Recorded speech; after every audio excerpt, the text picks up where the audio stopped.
За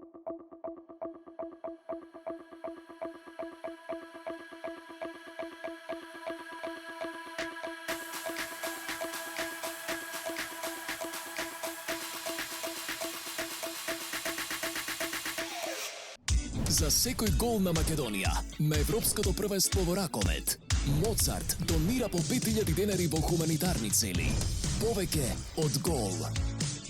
Моцарт. Може? Црна Гора по пети пат е на европските првенства. Сега се игра во Унгарија. Сите три репрезентации се сместени во Дебрецин. Вие сте далеку од Дебрецин. Што беше причината што организаторот ве смести овде? Pa dobro, mislim da je situacija naša personalna trenutno sa COVID-om uslovila da budemo smješteni ovdje, možda i opravdano, imamo, da kažem, svaki dan se javlja po 1 ili 2 slučajeva COVID infekcije, ali dobro, imamo sve što je potrebno u hotelu, već drugi dan takmičenja, organizatori su taj svoj dio na kraju, uvijek to tako dugo je, prva 2 dana budu haotične, već da nas sve ide u svom redu, sve ide onako kako treba, smireno da kažem, i možemo lagano da se pripremamo za predstojeći meč. Иако на крајот убедливо загубивте од Данска, не бевте во толку подредена ситуација како што кажува резултатот. Кажете ми ваш краток коментар за тој надпревар. Odigrali smo jednu takmičarsku utakmicu protiv reprezentacije Danske. Prva utakmica na prvenstvo, nervozna, vidjelo se što se tiče realizacije šuta da je to bilo dosta da kažem te početničke treme, da kažem, imamo dosta debitanata u reprezentaciji, imamo dosta mladih igrača, tako da je to normalna stvar za prvu utakmicu.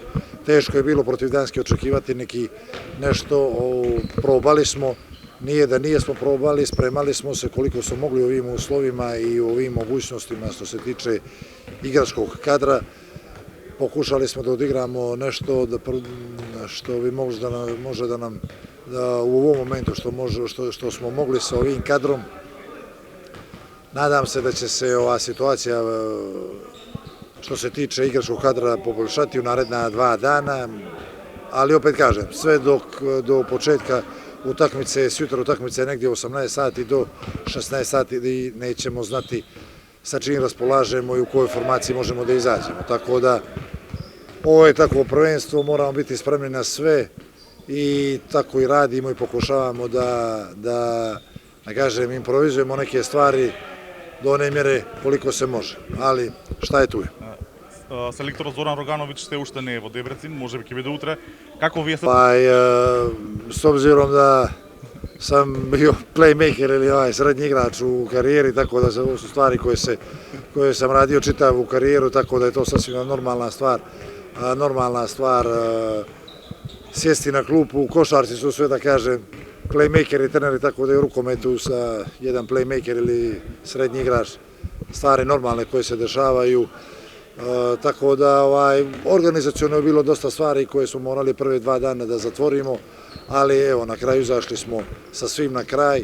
Nadamo se da ćemo se kompletirati, odnosno stručni štab da će se kompletirati do sutra i da ćemo nastaviti da radimo barem u stručnom štabu onako kao što smo planirali. Eto, tačno pred jednu utakmicu, ali opet kažem, COVID je, moramo na sve biti spremni i nema druge.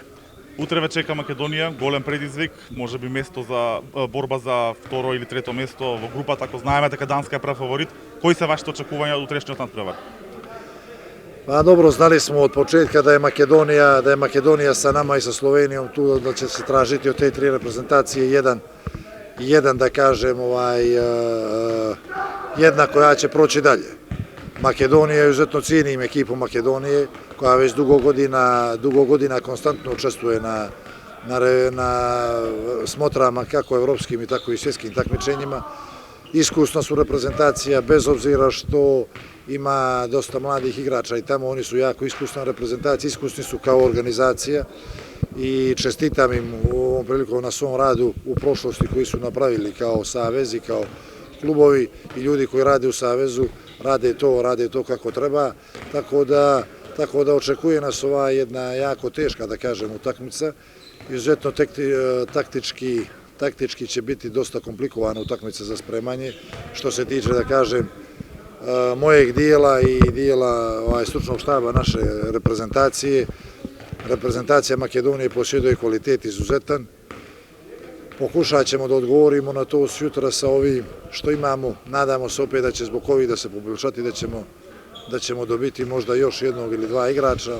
Nadam se, ukoliko ne ostaje sa ovim što je bilo protiv Danske. Međutim, opet imamo danas najavu da jedan igrač iz bekovske linije je pozitivan, tako da opet se srećemo sa poteškoćama od prvog dana i iz dana u dan ovo iznenađenje. Ali opet kažem, nećemo se predati u bilo kojem slučaju, igraćemo utakmicu da pobjedimo i ćemo naravno protiv Makedonije da dokažemo da se u Crnoj Gori igra kvalitetan i dobar rukomet. За секој гол на Македонија, на Европското првенство во ракомет, Моцарт донира по 5000 денари во хуманитарни цели. Повеќе од гол. Моцарт.